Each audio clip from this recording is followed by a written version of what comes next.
All right, good evening, everybody, and thank you for turning up. This is actually my first online talk that I've given, so I hope it's going to go all right. But in John's capable hands, I'm sure it'll be fine. I'm assuming that, well, I won't assume actually that everybody knows and understands the novel. So, very brief outline of that. It's a historical novel, a family saga, based on the authentic history of Lowestoft between 1826 and 1956. It's divided into four time periods, which show the development of the town. And within that setting, I have placed a fictional fishing family and followed each member of the generation of that family into a different time period to tell the story of the town. So that's the quick outline of it. And I think what I'd like to do first of all, also just to check that my system is set up correctly, I'd like to share the screen with you and just put a short film on, just 2.5 minutes, to give us a flavour and set the tone of the evening. I'm hoping that you can now see a screen. Can you see it, John? Yes. Okay, good. So let's roll the film then.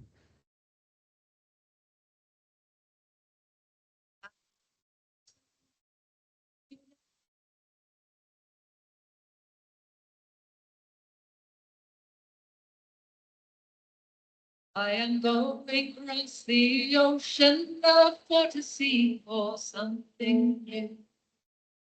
The silver harvest is all living.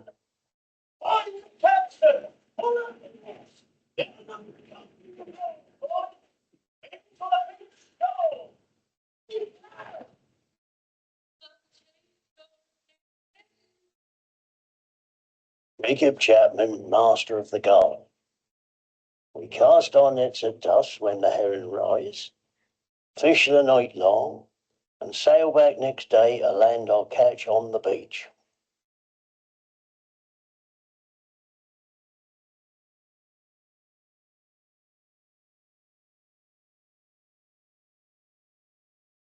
If you had your eyes closed, you'd know where you were by the warm, oily smell of fish and the sharp tang of catch in the air.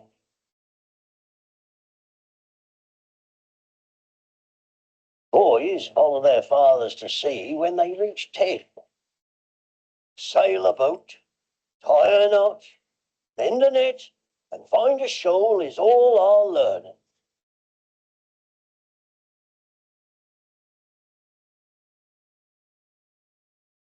No better way for a man to live.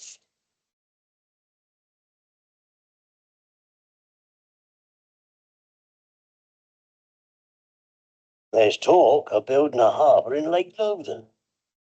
I don't know what will happen if it come about. We're landed and loaded on the Deans for generations. Our families depend on it. This town depends on it. But change is coming.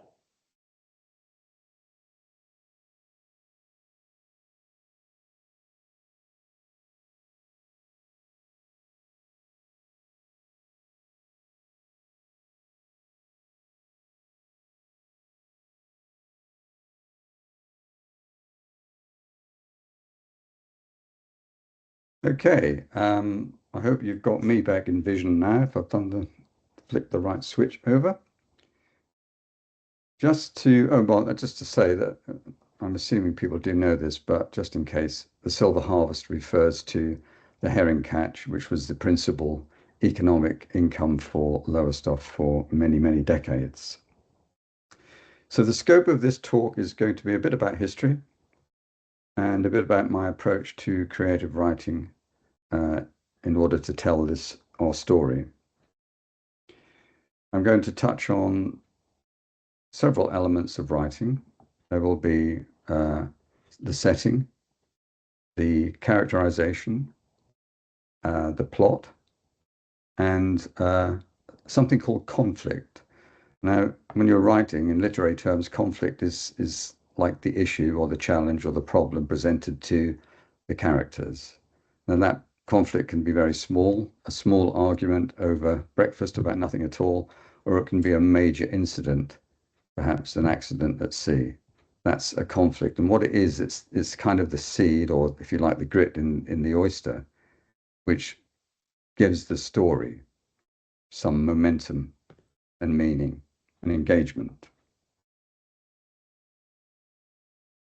Now, in terms of setting, I took pains to make sure that I understood Lowestoft history and got the authenticity of the detail correct as much as I could, consulted with local historians, to whom I owe a great debt, and the museums and the records office when it was the records office and so on.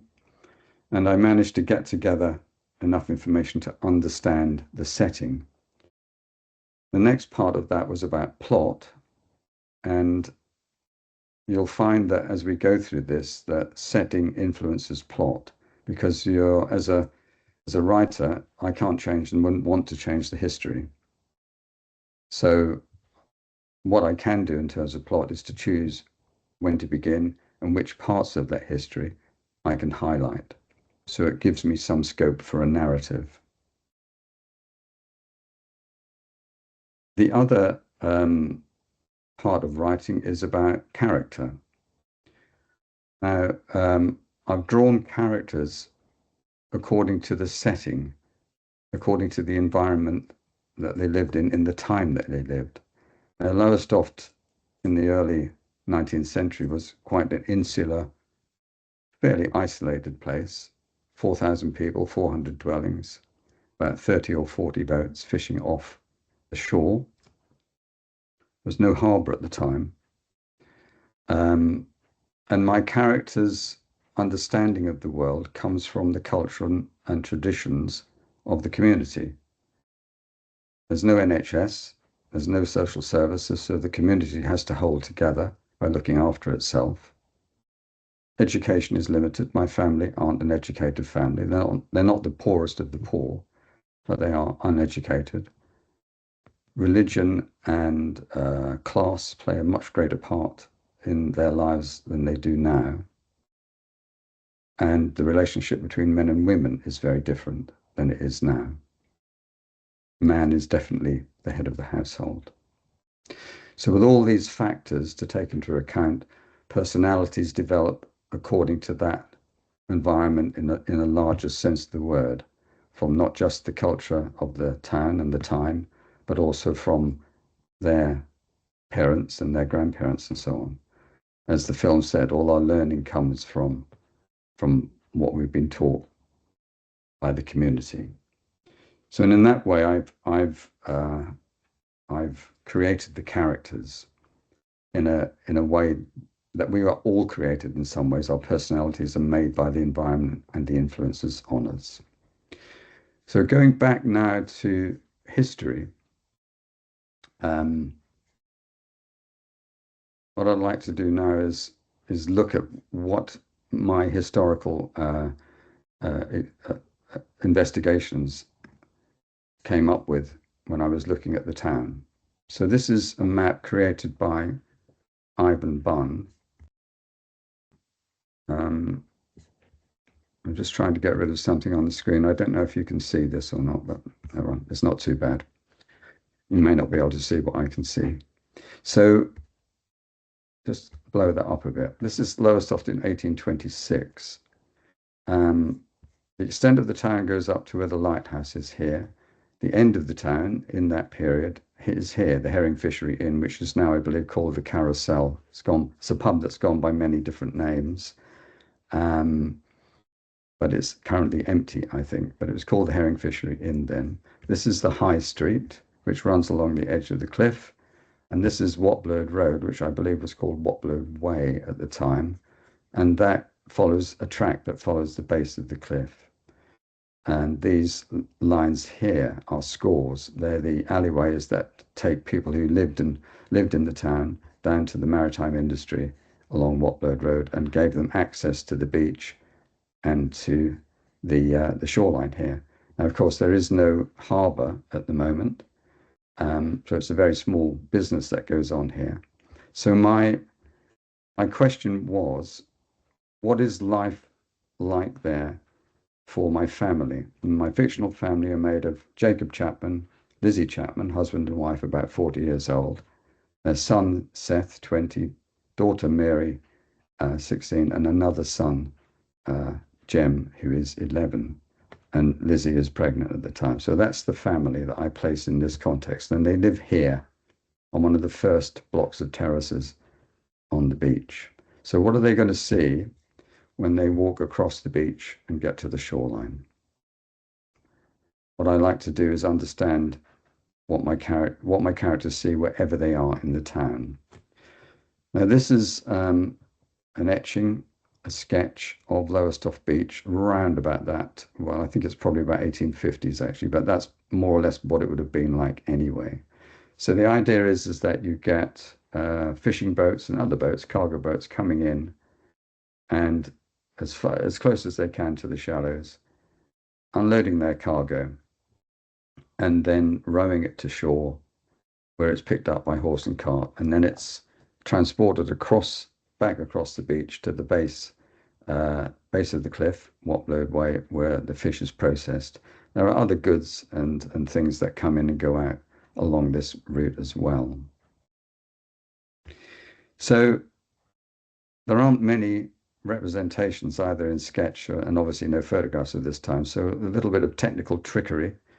I've given an impression, I hope, of what things might have looked like then. For those of you who know the scores, this is a score. This is Mariner's score.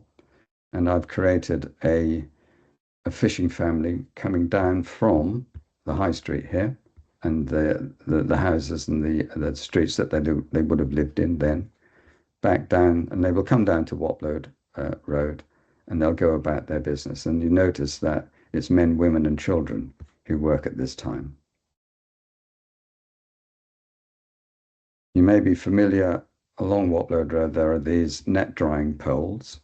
They're representations of something that was there 100 plus years ago. This is the base of the cliff again. That's the top of the cliff with houses along High Street. And here we see a group of people who are drying out nets, putting out nets to dry and to mend. So it gives an impression of what my family, Jacob and Lizzie and their children, would be seeing and doing.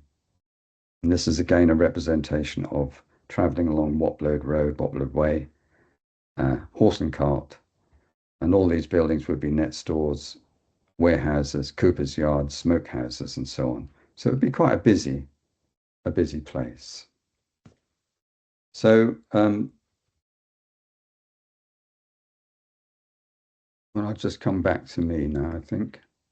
John, can I ask you a question? When I put my PowerPoint on, there's a list of guests on the right-hand side. Is that visible when I'm talking? Yeah, I can see the list of guests. Okay, I can't So- actually get rid of it. I don't know how to. So Oh, it's not going to interfere too much. I just want to make sure if there's something that it blocks that I'll point out. okay, yeah.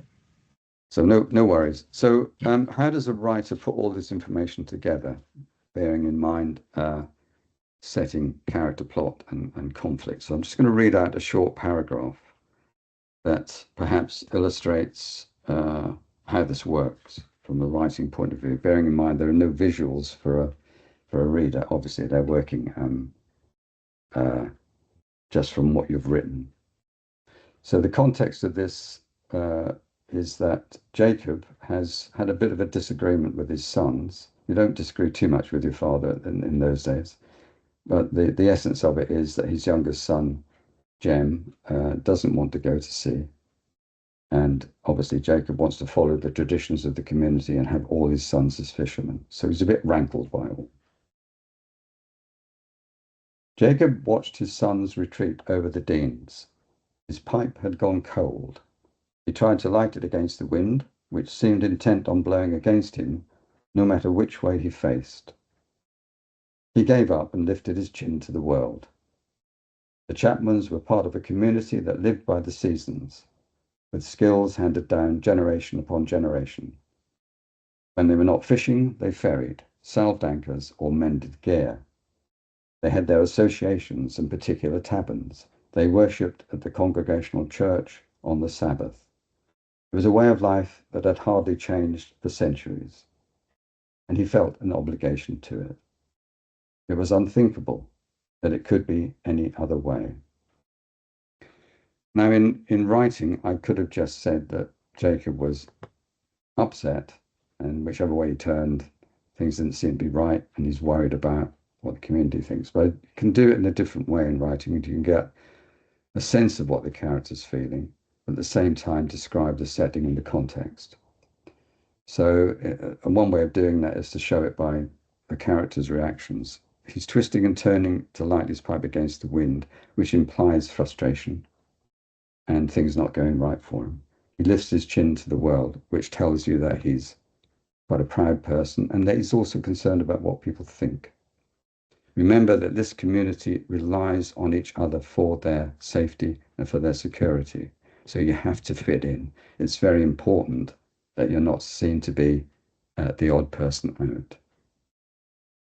And then you just get this sweep of what life is like in a single paragraph.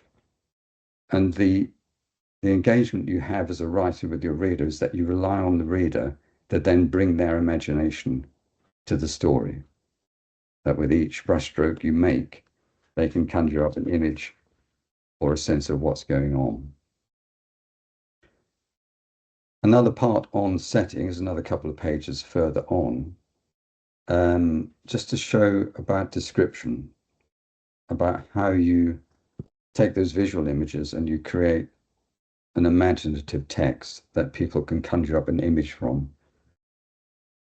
The context of this is that Jacob and Lizzie are riding on a cart along Wopload Way, and this is what they see. If you remember that cart in the illustration I gave you earlier on, this is the inspiration for it.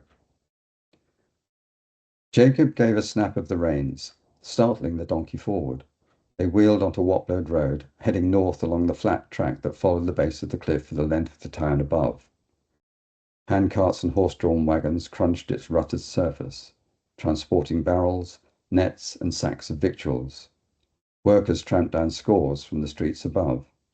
Mariners and tradesmen, women employed in net stores, and ragged, shoeless children. Jacob pulled up at a blackened smokehouse. "I'll be a moment. Stay here." He got down and went in to collect a batch of curd red herring, part of his own haul. He put his head around the tarred door and squinted against the warm air and low light. The floor was laid out in lines of smouldering oak shavings, which billowed smoke upwards. High above, rack upon rack of herring, spitted through the gills on blackened poles, ascended into charred rafters like scorched bats hanging in a smoky inferno. Their wrinkled skins glistened and dribbled with oil. The smell of curing fish was overpowering. He closed the door and went in search of his own boxes. So there's two types of descriptions here. One is general. Again, this idea of brushstrokes, giving you an idea of the setting. It's if you were making a film, you'd be an establishing shot. And then the next part is a bit of detail to add some interest and give some information at the same time. The other thing that I try and do when I'm writing is to use all the senses as much as possible. So there's a visual thing here, but there's also what you can hear, the crunch of carts, wheels on gravel. And perhaps you'll also conjure up in your mind the perhaps workers calling to each other and people perhaps talking when they're walking down. I haven't said that, but it comes from the reader. And then you get this really powerful, visceral sense of being in a smokehouse and what that feels like. Just one thing on character here. It's not much, but it's a foreshadowing of how things work between husband and wife. He says, "I'll be a moment, stay here." And that's not a request. And there's no reply from Lizzie. It shows the relationship between husband and wife, where Jacob is the head of the household and basically expects that what he says goes. Not very comfortable for us as modern readers, but then we are talking about a couple of 100 years ago. Okay, so what I'm going to do now is go on to different parts of the book. I'll go a bit quicker than I have been at the moment, so that we can get through different time periods. So I'd now like to follow that idea of how setting, character, and plot influences each other. It all comes from setting, and see where the conflicts are that make the story. There's an interdependence of those elements. I'm going to share the screen again, and now we move on to, if I can find it, 1856. This is part 2 of the book. I've just put these two maps up by comparison for you so that you can see what's happened. Now, the three things, perhaps most importantly, I want to point out are that we have a railway, we have a harbour, and we have the beginnings of a leisure esplanade. So that's quite a big change in 30 years. You'll notice that this little area is a bit more developed. There's a bit more development on what we now know as London Road North. This is the Turnpike Road, actually, that goes all the way through. But here, there's just not much here at all. If you walk down here, you'd just see fields and you'd see marsh and you'd see the lake. But now you walk down here, you'll see some dwellings. You'll go past the railway station and you'll be on a bridge here. Now, this isn't the first iteration of the harbour. And when we look at things in more detail in the next slide, you'll see what I mean. I can just blow this up a bit. The original harbour was just these two piers here. This pier is built on. So as you're facing outwards on the left-hand side, it's all got warehousing and sheds and things on it. This one isn't. In 1831, when this bridge was first built, the South Pier wasn't there. But as time has gone on in the intervening period, bigger piers have been built. I won't go into the why and the how of this, it'll take too long. But this here is the Royal Hotel. This is Royal Plain, if you know it. This is the beginnings of the esplanade. The beach village, by the way, is growing in size. It's a subplot in the novel. And there's always the consistent thing within the novel is a cottage that's in the beach village, and it stays there for the whole of the novel and has a part to play. So again, if I imagine my character standing here, looking out there, what are they going to see? So this is this is a sketch, sorry, of the harbour as it was in about 1850. The part 2 begins in 1856. So the bridge is here. That's the pier on the northern inner pier, which I said was built up. This is the southern inner pier, and that's the harbour entrance, which will be familiar to people who know Lowestoft today.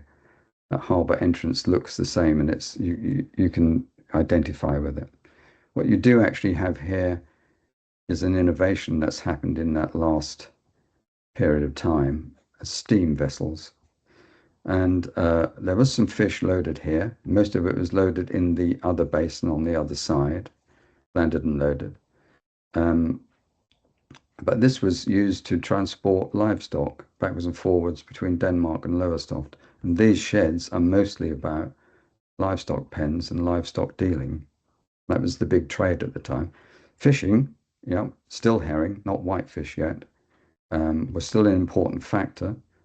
And the railway train that was used to transport fish further inland than could have been possible before. If you imagine that this at one time was Shingle Beach, nothing there. If Jacob Chapman had walked along here, he would have walked along a coastline that was unbroken.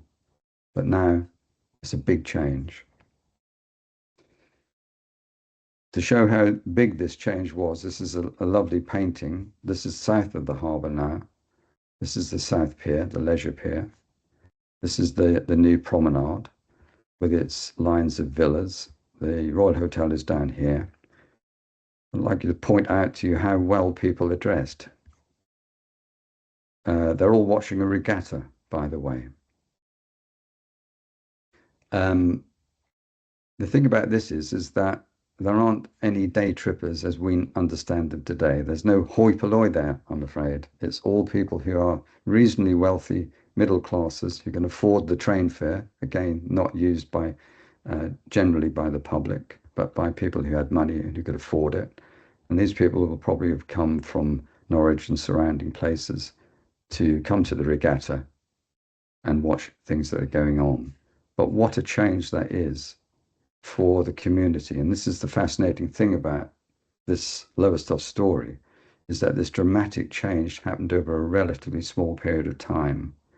So you go from a place with no harbour, with very little by way of tourism. I think there were about a dozen bathing machines in 1826. And you get this fantastic promenade.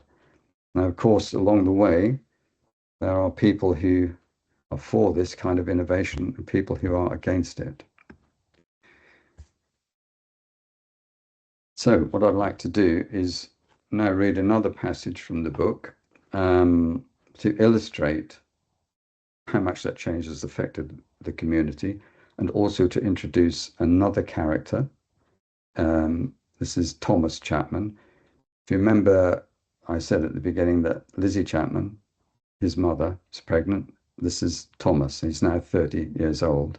And he's standing on the bridge, looking out to sea, with his older brother, Seth, who we met in the first part. He was 20 then and is now about 50 years old.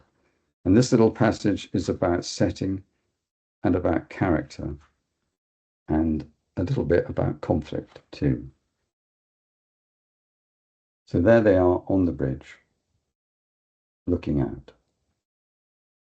Thomas leaned on the rail of the iron bridge that divided the inner harbour from the outer harbour. His brother, Seth, stood by his side.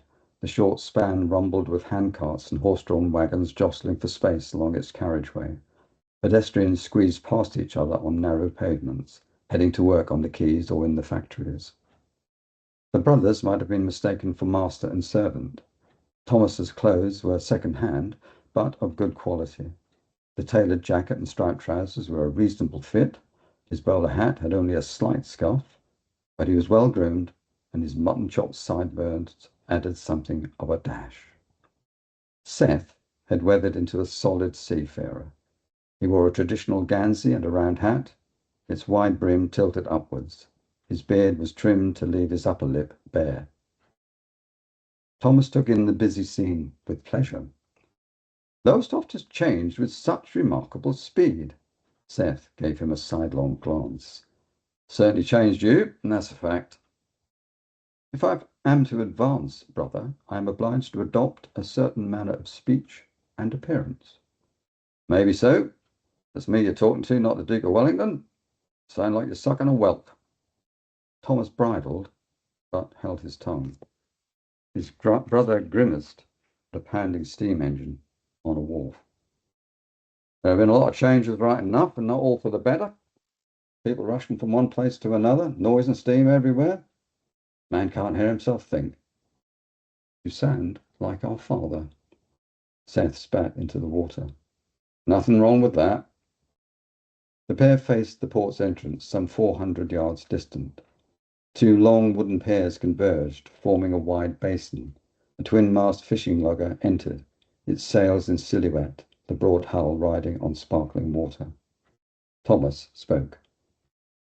If you docked the Seabird here, our fish could go straight onto the market, be iced and on the train to Manchester in the time it takes you to load a wagon on the Deans. Seth winced. Don't be starting that old tune with me again, Tomboy. We land and load on the beach, like our Das says, and that's that. But the majority of fishing boats now use the harbour, and others stick to the old ways. So in that passage, at the beginning of the first part, of the second time period.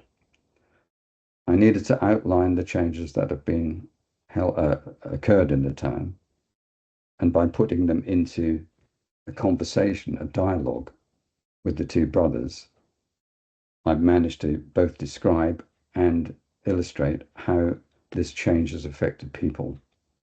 Kind of done a few things in a relatively short space, if you like.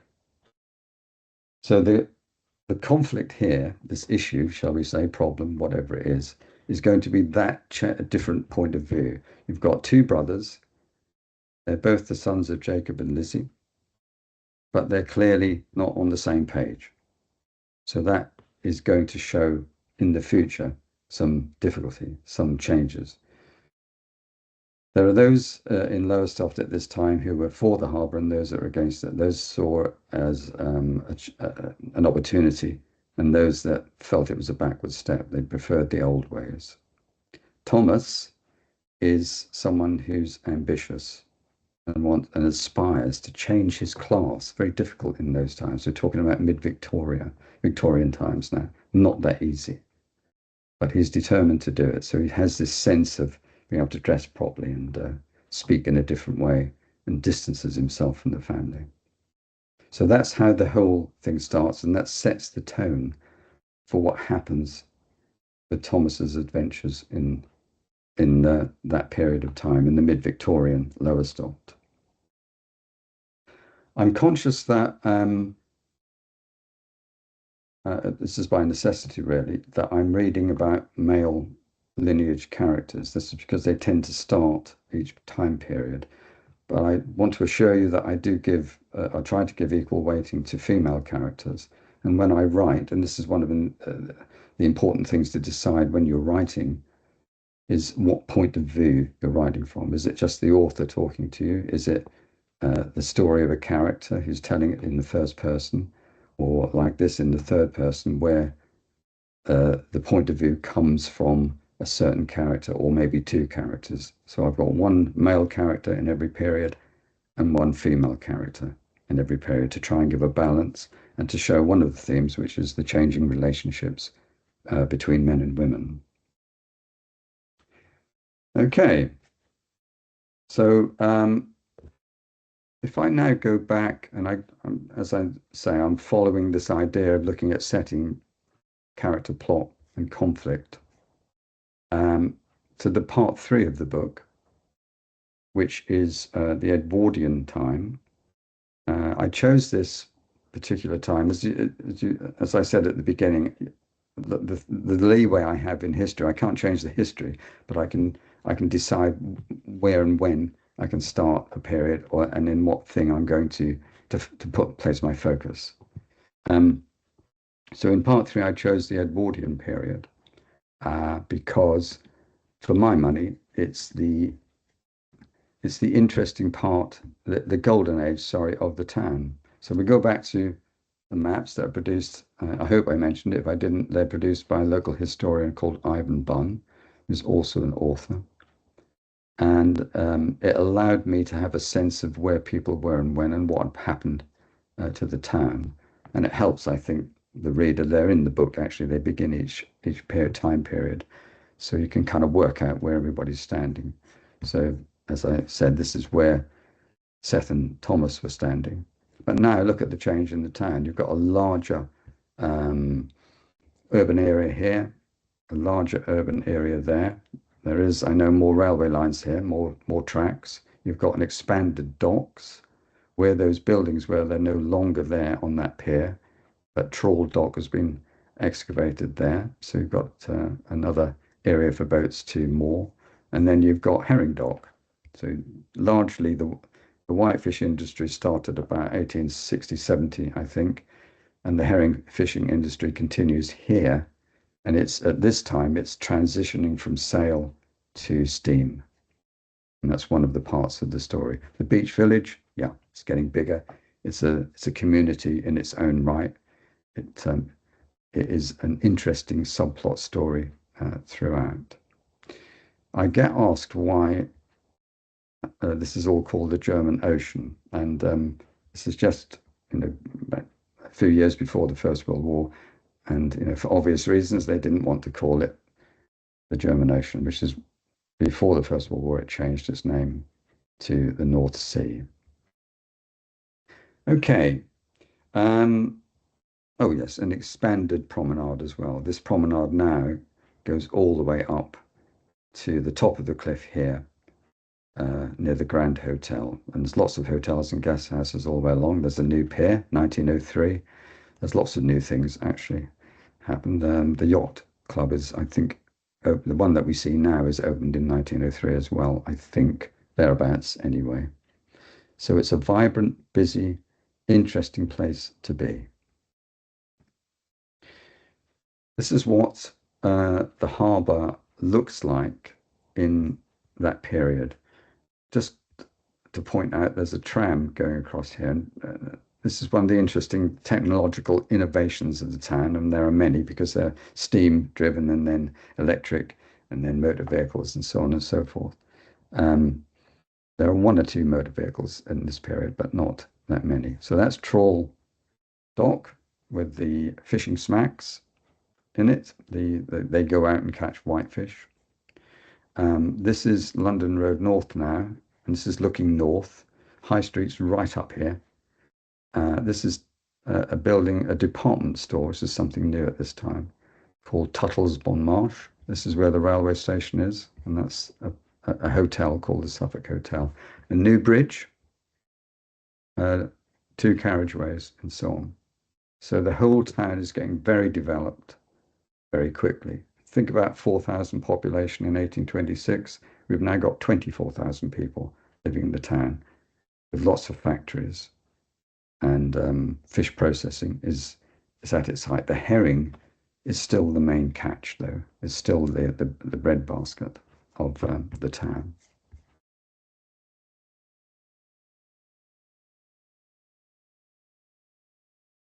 Just a quick shot of London Road North to give you a sense of the place. This is looking north. That's High Street up here, the beginning of. If Jacob Chapman, the first Chapman of the generation, was standing here and he looked back down here, all he would have seen was fields, the Turnpike Road, which is this road, and 1 or 2 dwellings, but mostly farmland.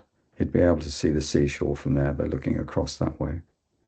In Thomas's time, that's Jacob's son, Thomas, who was standing on the bridge with Seth, if you remember, he would have seen some built-up areas here. This would have been a private estate called the Grove Estate, and these buildings wouldn't have been there then. So what's happening is that there's constant change, constant flux, and actually what flux and change brings is challenge, of course. And that's what stories are all about.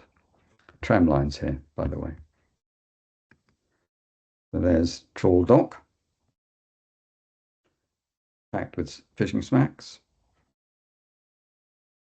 And this is the seafront, just at the beginning of where the South Pier is to this side.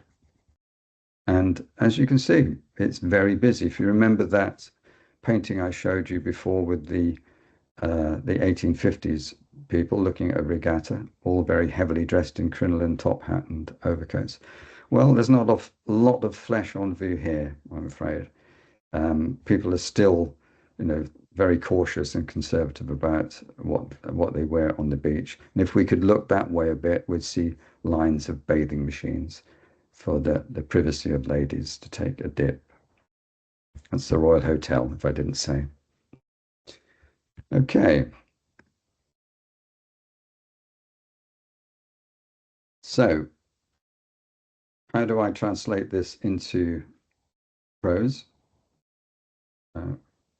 We have the map book, but this is the beginning of the part 3, the Edwardian period. We're going to be introduced to Edward Chapman, who is the son of Thomas. So it's another generation on. And this time we do have a lady, actually, in the first scene, his wife Isabella. And in context, if you remember that first photograph I showed you about the bridge with the tram on it, my need to write as a writer is to actually establish the setting, and what better way than take my characters on a tram ride. Not just any tram ride, but one that occurred on the 22nd of July 1903, which was the inaugural celebration of the opening of the new tram line. A roar went up when the procession arrived into London Road. Families waved flags, school children with chubby faces wriggled to the front and gawped. The town's new tramway was an engineering marvel. Councillor Edward Chapman would never admit it, but he was nervous. The success of the inaugural journey rested on his shoulders. He sat at the rear of an open-top double-deck tram, riding with other members of the Borough Council and their families. The top hats and bonnets of passengers swayed. Edward flicked a speck of linen off his sleeve. He had purchased a new frock coat and striped trousers for the occasion, and had been to the barber's earlier that morning to have his hair trimmed and his moustache waxed. He turned to speak to his wife. "Well, no horses have bolted, and no old ladies have swooned away," he said. Isabella smiled and touched his arm. She had chosen a short jacket, frilled blouse, and slim skirt. Her wide-brimmed hat waved with plumes. As always, she appeared serene. "You have organized everything perfectly," she said. The parade trundled past lines of shops. There was a small protest outside the Baptist church against the tram service operating on a Sunday, but their calls were drowned by the cheers of onlookers. Edward looked away. It was his family's place of worship. They rolled by the railway station to another rousing reception. The new Suffolk Hotel towered above them. A large department store, Tuttle's Bon Marche, had people watching from every window. "What a peculiar perspective," observed Isabella. "Everything looks so different from up here." Edward wasn't listening. The moment he had dreaded was approaching. The new swing bridge, which had replaced the original crossing a few years earlier, had 2 lanes, but if the complicated electrical connection should fail, with newspapers reporters watching. The tram jerked to a halt in the centre of the span. He stood up and called down to the guards. "What has happened?" "Boy's run across the tracks, sir." Edward could already see dire headlines in the journal. "Is he hurt?" asked Isabella. "He will be when his father catches hold of him." Edward made a pretence of being unaffected by the situation and looked over the outer harbour. Trawl dock and herring dock were quiet. Many of the sailing smacks were out trawling the northern fishing grounds. He searched the rows of moored drifters for Chapman and Sons Fishing Company's vessels, but the thin funnels and masts merged like a thick wood. The electrical whir of the overhead power line began again, and the car moved forward. He sat down with a bump. "Are you all right, my dear?" asked Isabella. "Perfectly." Okay, so there's a couple of things that are happening here. One is it's enabled me to describe what the town is like. There's an issue within Edward's character where he's a bit nervous about things going wrong, about what he looks like to other people. It's his responsibility. He has a sense of self-importance.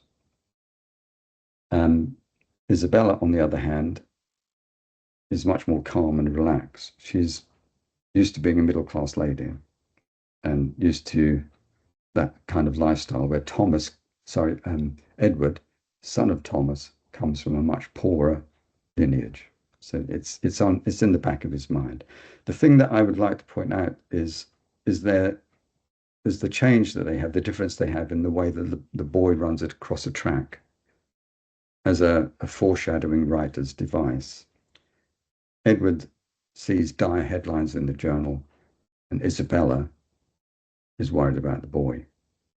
And it's this contrast in their character, which is that tiny little seed that will grow in their later relationship as time and events go on.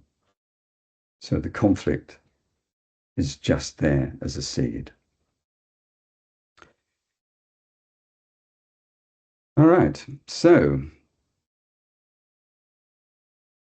finally we come to part 4, and I will show you the map, but it's actually not changed that much.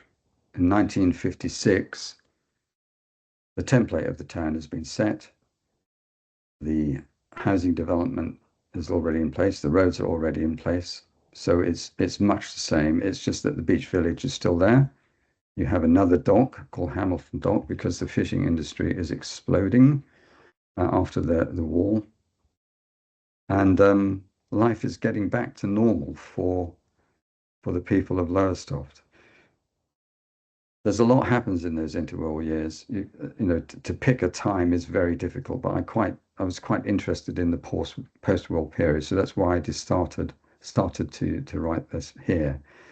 The wars, the Second World War, the First World War, the Depression, they're all stories on their own right. I kind of wanted to move on to show what it's like after the ravages of all those things in the first half of the 20th century, because it certainly does things to people's psychology. And when I introduce the next Chapman, Frankie Chapman, it's that kind of psychology that he is going to demonstrate and express, of kind of somewhat dissatisfied with how things are. But first, let's just look at the harbour. My friend Alan Howard is a photographer. He's kindly allowed me to use these photographs that he took in 1950s, just to give you a sense and a flavour that it's still a busy place. Fish are still being landed. Herring is still being caught. Whitefish are still being caught. But of course, they're now in motorised trawlers.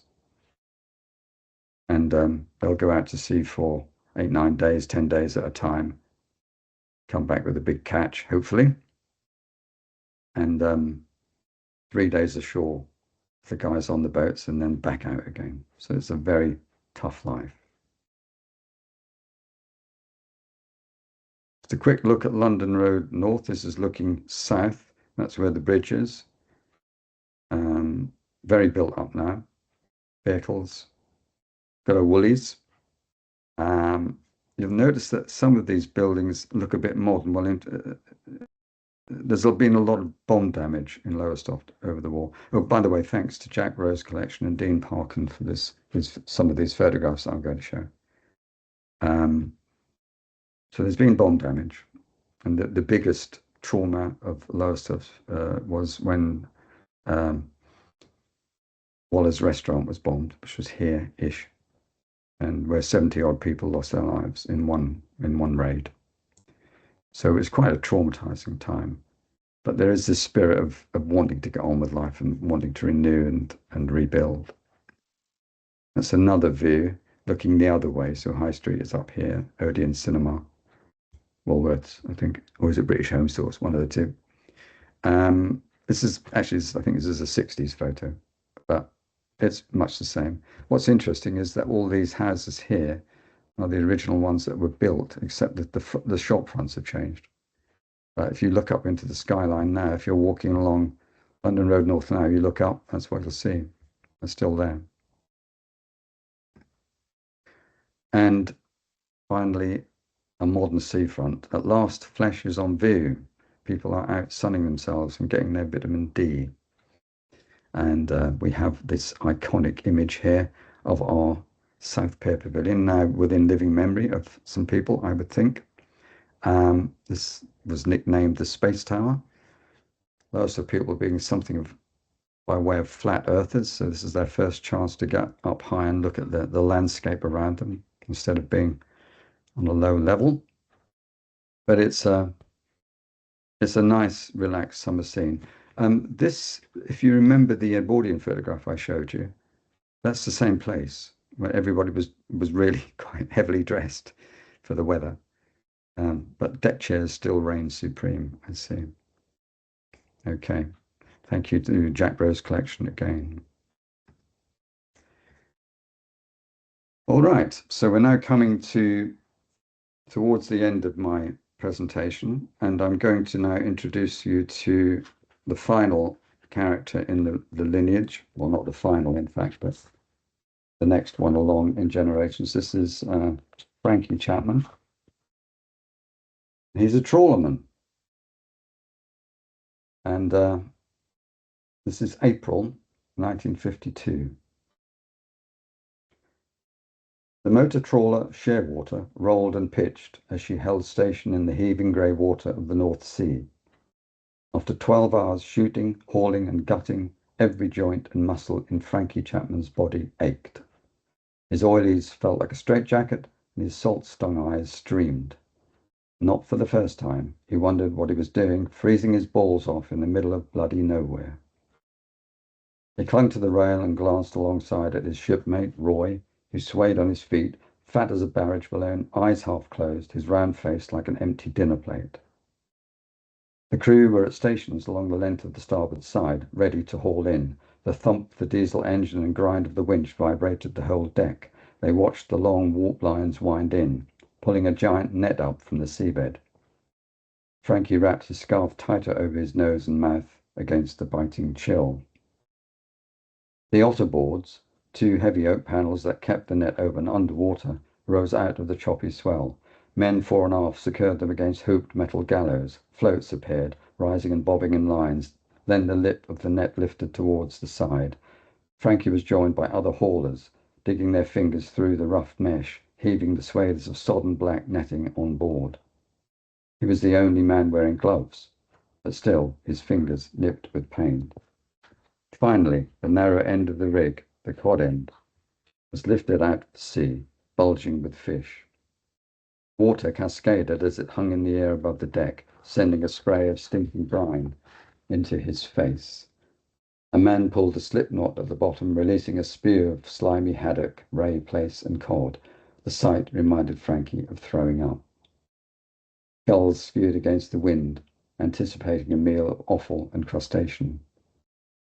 He lifted his eyes towards the white-fronted wheelhouse where Victor Chapman, the skipper, peered out from one of the small square windows that lined the semicircular cabin. He was estimating the size of the catch. Surely to Christ he doesn't want another shoot, thought Frankie.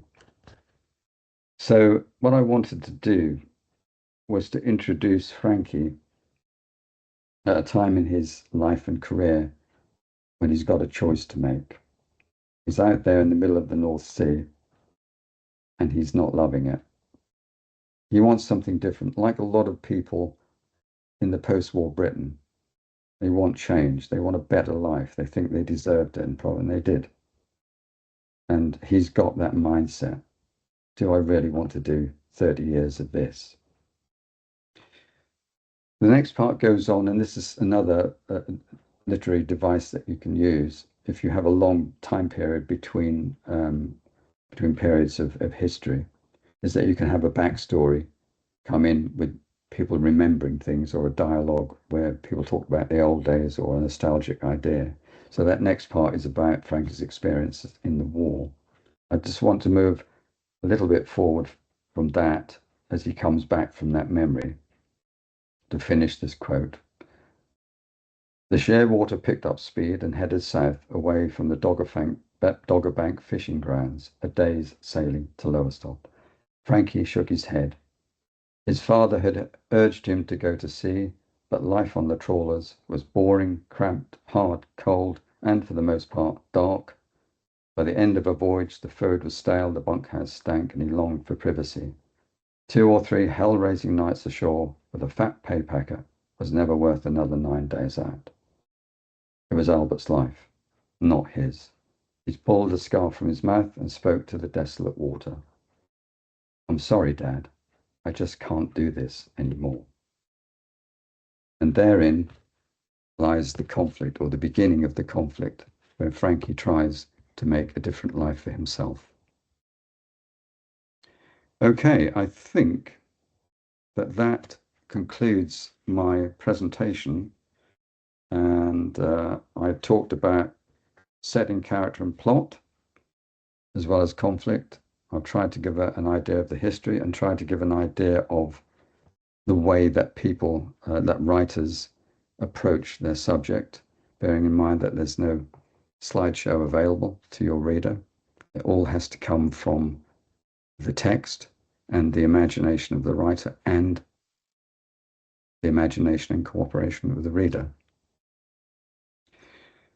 There are themes in the book, and one of them is change, as well as some of the others I've mentioned. And it's what interests me as a writer is that no matter what historical period you choose, change may be going on, the culture may be different, there may be different circumstances, but the human reaction is the same. And that's what enables us as readers of historical novels and history to identify and empathize with what's going on, and thereby extend our range of experience. Okay, John, I think that concludes now what I was going to say. I am open to take some questions in case unless everyone's desperate for a cup of tea and needs to nip off. But I will be here for a little while to answer questions if you have any. Just to point out, I am more novelist than I am historian, and the history I looked at was to do with the plot and the time. So I may not be able to answer every historical question, although I will try. Okay, John, are you hosting questions? Brilliant. Thank you very much, Daryl. Appreciate it. So yeah, if you want to ask any questions, there's the Q&A function at the top, or there's the chat function, or if you wish to use the raise hand function also at the top. But yeah, I was actually wondering about sort of choice of language in the novel. So in particular, the first few chapters where you've got certain slang words which are used, like heed me like a bug. So were those actual words that were used in sort of the Lowestoft part of the world at that time? Well, it's a good question, actually. And it's a question about, there are 4 different time periods. There are 4 different types of vocabulary. There are within the story several different classes of people who all spoke differently.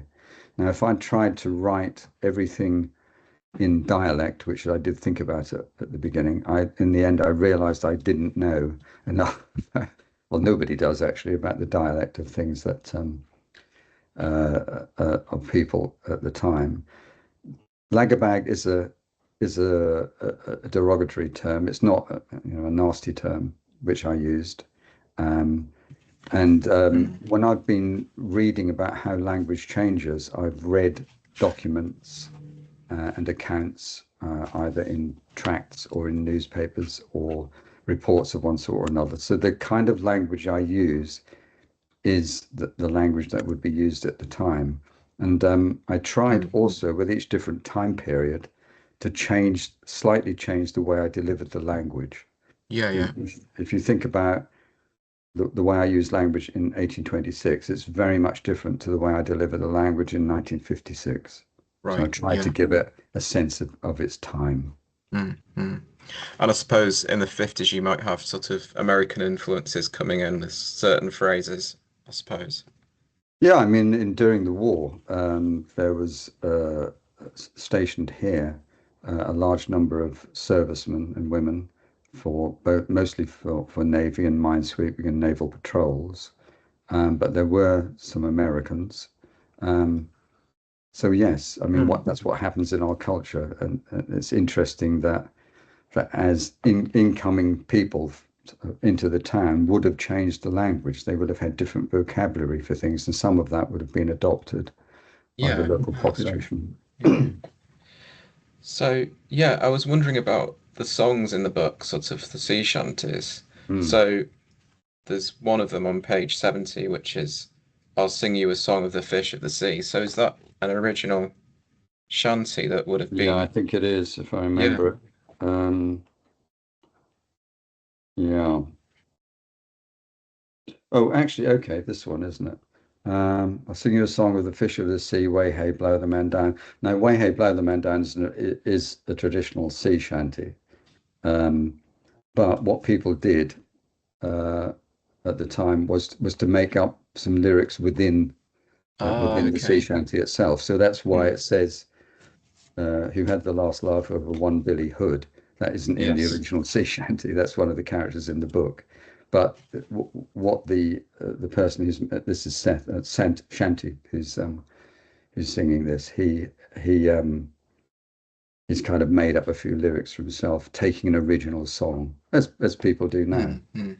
Yeah. So some of them are original, and some I think most of them are. I think I did make one up because it didn't fit. It fitted what I wanted to do. But the actual other music, like in the 1950s, I've tried to get a sense of the type of music that was there, which was swing predominantly, and made sure that I got the records and the albums that were being produced and listened to at the time on the radio. They would have actually been in that year. So let's try to get that accurate as well. Right. Yeah. But it's interesting how sort of this fishing culture, it's almost, the characters almost feel like mythical characters, conflicts between mythical characters. I guess that's more of an observation, I suppose, but Yeah, I've tried to make my characters authentic according to the influence of their setting, as I said right at the beginning of the talk. There are larger than life characters in life, and there are some that I can remember from my childhood. There's a guy on the harbour called Jumbo Fisk, who was a trawler skipper, and he's a well-known character in the town at the time, and he was definitely larger than life. Jumbo by name and Jumbo by nature. Yeah. So there are some characters there as well, and I'm kind of interested in interesting characters. Right. So I have chosen to create personalities which have a bit of interest about them. Yeah.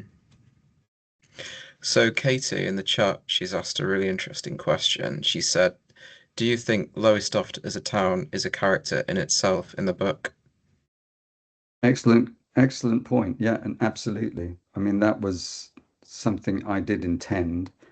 It's a character, it has a personality, it develops, it's influenced by the people within it, and the people within it are the town. The town is the people, and the people are the town. So yes, it is a character in the book. As one or two people who've read it have pointed out and asked me the same question. But yeah, that is a deliberate idea, and it does feel like a personality to me. I was born in Lowestoft. I've grown up in Lowestoft, and yeah, I've seen its changes, and I've seen its moods, and I've seen its highs and its lows, and yeah, it's a life. Yeah. Thank you, Katie. And I suppose sort of like the ebb and flow of the sea also reflects in the sort of changes in the characters as well. Well, that's right. I mean, one of the hardest parts of this novel was finding the right title, and I'd have loved to have called it Time and Tide, but I think a museum in got ahead of me on that one. But yes, it is an ebb and flow, and novels kind of follow a plot line where things kind of start slowly at the beginning, and then they rise up and they reach a peak, and then they come down again. And the novel tries to do that. But in fact, all chapters and all scenes follow a similar sort of rise and fall and ebb and flow. And it suits the subject, I think, Right. a lot to have that ebb and flow sense of highs and lows and intense experiences put against something which is more comic or something which is, moves the story along.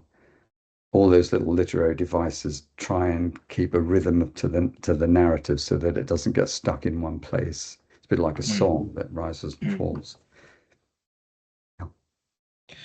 So, the families that are sort of portrayed in Silver Harvest, are you thinking of continuing their stories in a sequel, perhaps? Yes. What I've found actually is, I mean, the novel was published in September last year, and I think it's done reasonably well for a local novel, first novel as well. And I've found that when I write, I kind of have to feel that the time is right to write. And when I get going, I write every day. So what's percolating in the back of my mind is sometimes I ask myself the question, I wonder what Frankie Chapman is doing now. Right. And what's Glynis Chapman doing now? What's Irene doing?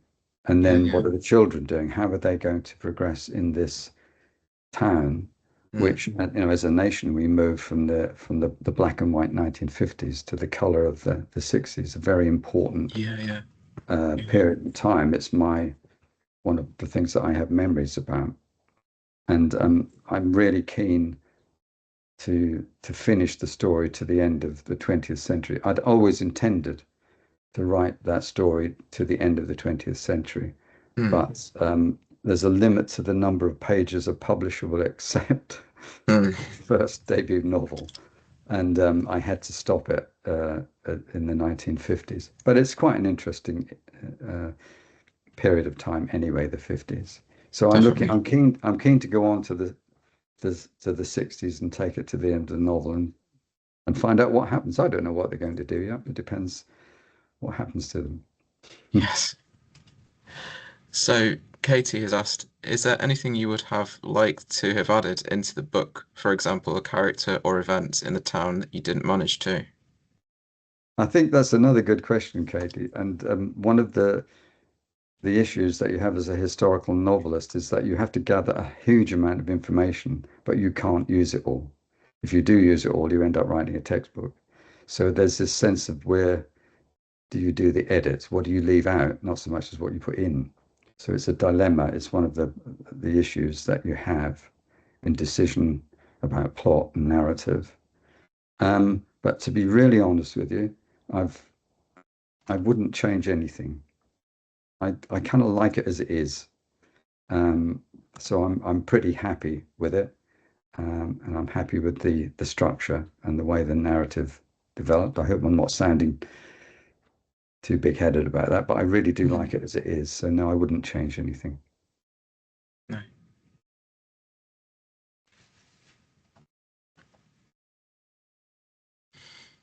So I was wondering, sort of, the idea of writing a historical Lowestoft novel, has that been a definite idea for a long time, or did you have other ideas around? I only started writing after I'd retired, writing seriously, I should say. So the process has been both to learn the history and to learn how to write. And so it took a long while to get to the point of being published. And you know, I didn't, to be honest, so many writers work very hard and don't get published. And even though they really deserve to, I know some very good writers who haven't been published. So I was fortunate enough to be in the right place at the right time, the right publisher, Story Machine. Got you. Yeah. So yeah, it's writing is a process for me that I can't do the promotion and write at the same time. So I'm going to have to stop promoting the novel and then get on with writing. But it's a process of writing everything down, just pouring out the ideas without heed to any of the things I've just talked about, setting character, plot, and conflict and so on. Just get it out. And then you go back and look at and edit what you've written. That kind of almost a stream of consciousness starts to get into a form where it makes sense to other people using all the literary kind of devices that I learnt about during the years before I'd finished the manuscript. So if anyone's interested about what to do, I would say understand the technical part of writing.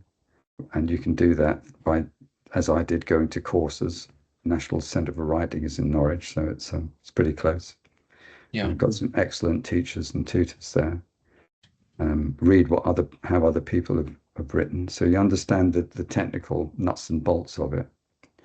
And then there's this connection with your imagination. It's very much more difficult to explain what that is, but once you've got the connection, then the words are coming out. And then it's just a matter of creating the form that other people can understand and read and get something out of. The biggest thing that I always say when people ask me that question is, I think it's very important to be passionate about what you write, about the content, as well as writing itself. If you're passionate about what you do, then the rest tends to follow. Right. So would you say that the technical side came first? Attending the writing courses? Right, okay. The desire to write about my hometown came first. I just thought it was such a genuinely interesting history. I mean, how does a small town on the top of a cliff, 4,000 people, become one of the biggest, most important port and resorts along the East Coast? I mean, how did that happen? And that story fascinated me. So I really did feel a big desire to dramatize it. Yeah. So somebody's asked, will there be a recording of this talk made available? So I'm aware that some people joined a bit later on, didn't manage to get into the talk, so apologies for that. So there's going to be, so after this talk, we're going to edit it and it's going to be uploaded to YouTube. So we'll send out a link to the talk in a few days' time. So, yeah. Okay, well, looks like we're drawing to a close, John. What I can do is just put up my website. If people have questions that they don't want to ask now or think of later, then you can get in touch with me through the contacts page on the website, and I'd be very pleased to hear from you. It will end up in my email box, and I will reply as soon as I can. So it's just coming up. I hit the right button. There we are. There we go. No, thank you, Daryl. So I'll leave that up, and thank you everybody who came. No, thank you very much. It's appreciated that you turned up after a traumatic budget night. No, thank you, Daryl. Thanks for tonight. Okay, thank you. Yeah.